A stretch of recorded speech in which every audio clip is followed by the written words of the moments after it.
Пред една година Министерството за одбрана објави дека почнува со набавка на хеликоптери за армијата од Италија. Станува збор за 8 летала од брендот Агуста, од кои првото требаше да биде испорачано во 2026 година. Со набавката на новите хеликоптери ќе дојде до значителна модернизација на воздухопловната компонента и подигање на способностите за извршување на мисии како за потребите на армијата, така и за поддршка на другите цивилни институции во нашата држава. Договорот беше, кажано тогаш, тежи околу 250 милиони евра и е потпишан со италијанската компанија Леонардо. Се случи пред избори, па тогашната опозиција бараше прекин на набавката и истрага за корупција. Зошто и како баш оваа компанија Леонардо од Италија е избрана, а не се избрани другите компании кои што конкурирале? Летото по смената на власта се промени и тонот на владата. Новиот министер за одбрана порача дека има повеќе спорни прашања во договорот, но не и дека ќе се откажат од набавка. Тоа што техничкиот аранжман не бил заверен во министерството, но и многу други работи што се во договорот, што се за жал не на македонска страна, ќе се испитаат детално за една цел. А таа што е? Да стигнат хеликоптери.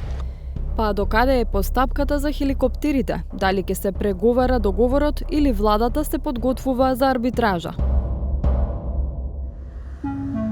На 6 март годинава, владата одржа седница на која го задолжи координативното тело за арбитражни постапки да најде странска адвокатска куќа со правни познавања од швајцарско и меѓународно арбитражно право, на барање на Министерството за одбрана.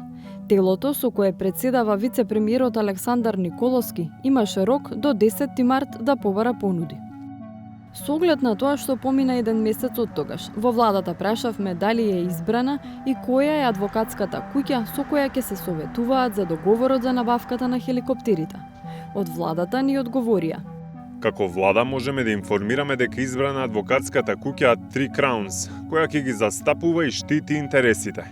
Во останатиот дел мораме да ви информираме дека договорот е класифициран и не сме во можност да дадеме дополнителни информации. Останатиот дел, како што го нарекоа од владата, се однесува на другите прашања на кои побаравме одговори.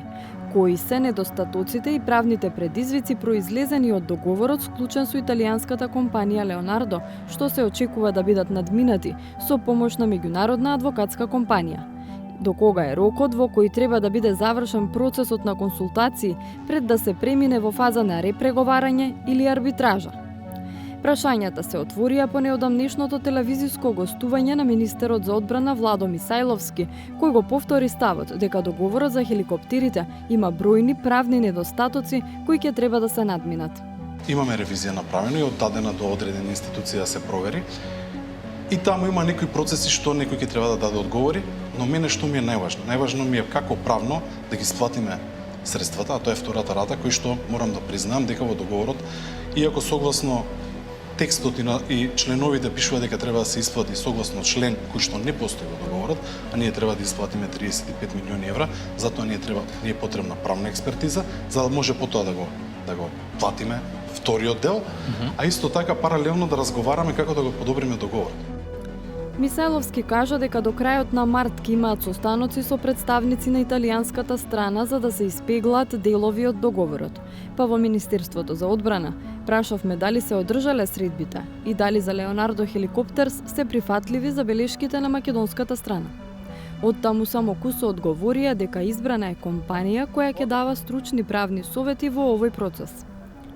Министерството ја проверува целата постапка на склучување на договорот и самиот договор. При тоа, постојат низа на правни предизвици во постапката и во договорот. Во моментов се одвива анализа на целокупниот договор во координација со правните експерти во функција на наоѓање на решенија за правните предизвици. Станува збор за надминување на одредени предизвици детектирани согласно договорот. Потписник на договорот за набавка на хеликоптерите е поранешната министерка за одбрана и актуелна пратеничка од СДСМ Славјанка Петровска. Според неа симптоматични се најавите за арбитража, а смета и дека владата нема основа да навлегува во таква фаза. Сметам дека владата и Министерството за одбрана пред се должни и имаат законска обврска, особено Министерството и министерот, на најдобар начин да работат на имплементација на договор, освен ако не сметаат дека има некои сериозни отстапки од тоа. Јас за такви информации, односно сознанија дека има некакви сериозни отстапки и штета на сметка на Република Северна Македонија немам.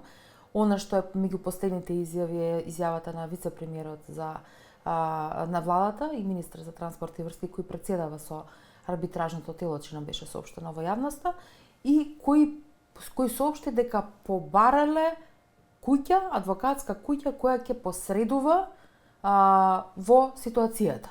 Без никакви детали, дали имаме спор, кој е тој спор, од каква природа е спорот и така натаму. Евентуалните недостатоци за кои зборува актуелниот министер може да се надминат на други начини, вели таа.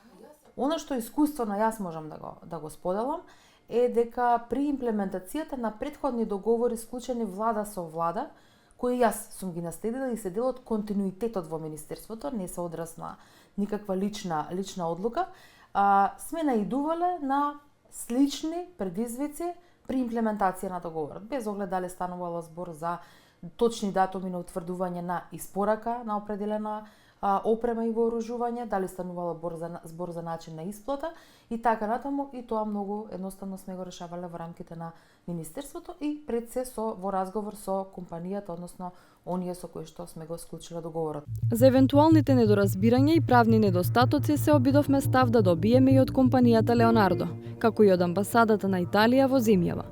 До затворањето на овој текст не добивме одговор. Досега за хеликоптерите се исплатени 39 милиони евра аванс уште минатата година, но тоа е само првиот дел од сумата. Од развојот на настаните во следниот период ќе зависи дали италијанските Агуста 149 и 169М ќе станат дел од македонското воено воздухопловство.